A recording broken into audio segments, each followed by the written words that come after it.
ஆனா நம்மளுடைய அரசுல 8 அமைச்சர் பதவிகள் யாருக்கு? நம்ம பட்டியலின சகோதரர்களுக்கு. எல்லாம் நம்ம அண்ணன், நம்ம தம்பி, நம்ம தங்கச்சிங்க.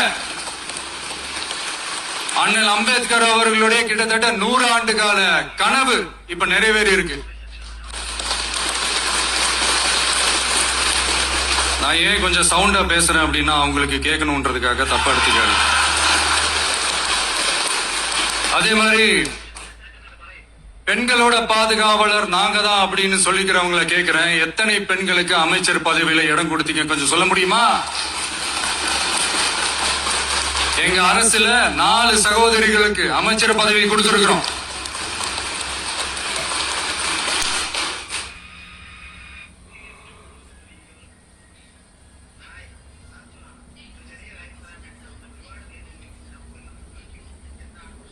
அதனால மக்களால் நிராகரிக்கப்பட்டு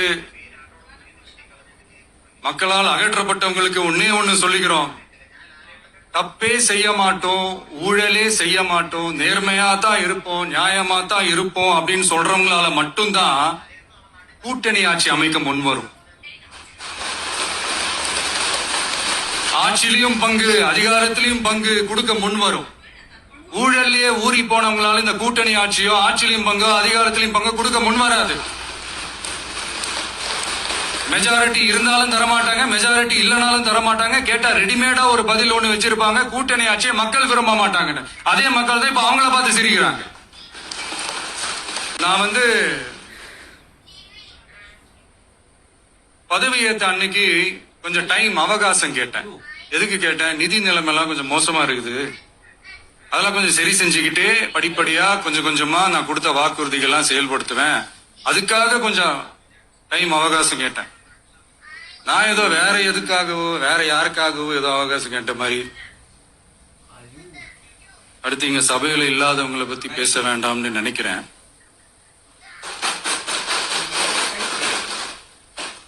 இங்க நம்மளை பத்தி அவதூறு பரப்புறதோட மட்டும் இல்லாம இப்ப நம்ம மக்கள் மேலேயும் அவதூறு பரப்ப ஆரம்பிச்சுட்டாங்க.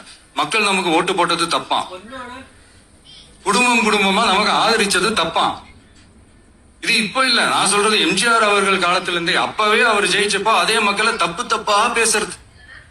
மக்கள் என்ன பண்ணிட்டாங்க, எம்ஜிஆர் என்ன பண்ணிட்டாரு, எம்ஜிஆர் என்ன இது பண்ணிட்டாரு. 50 வருஷமா ஒரே டெக்னிக்கா.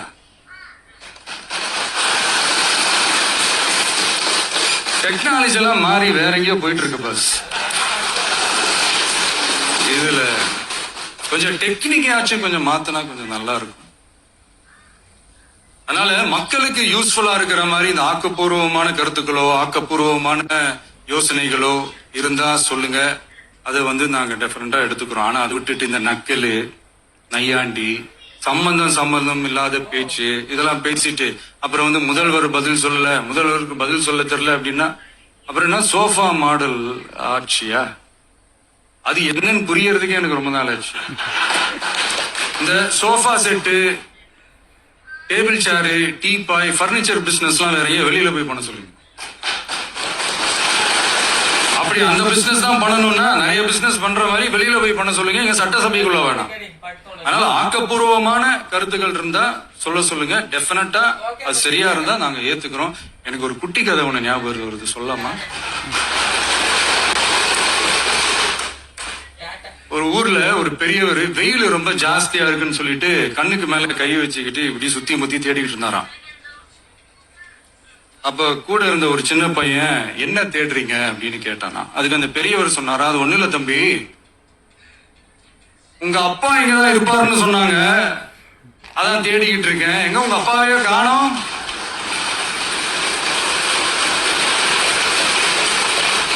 இல்ல எங்களுக்கும் நக்கலா நையாண்டியா சம்பந்தம் இல்லாத குட்டி கதை இதெல்லாம் எங்களுக்கும் பேச தெரியும்.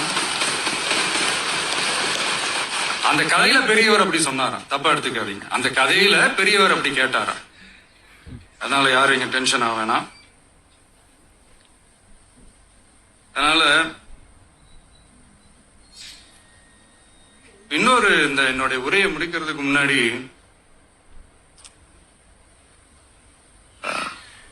போயிட்டாங்க, பேசலாமா? உங்க கருத்துக்களை நீங்க முழுமையாக மன நிறைவோடு பேசலாம். டிவியில சரி அதான் 5 நிமிஷம் பேசுனதுக்கே குளத்தூரி தாட்டம் ஆயிடுச்சு. பேசுனா அப்புறம் என்ன பண்றது? கடைசியா நான் இந்த உரையை முடிக்கிறதுக்கு முன்னாடி ஒரு முக்கியமான ஒரு விஷயம் பத்தி சொல்லணும். ஆளுநர்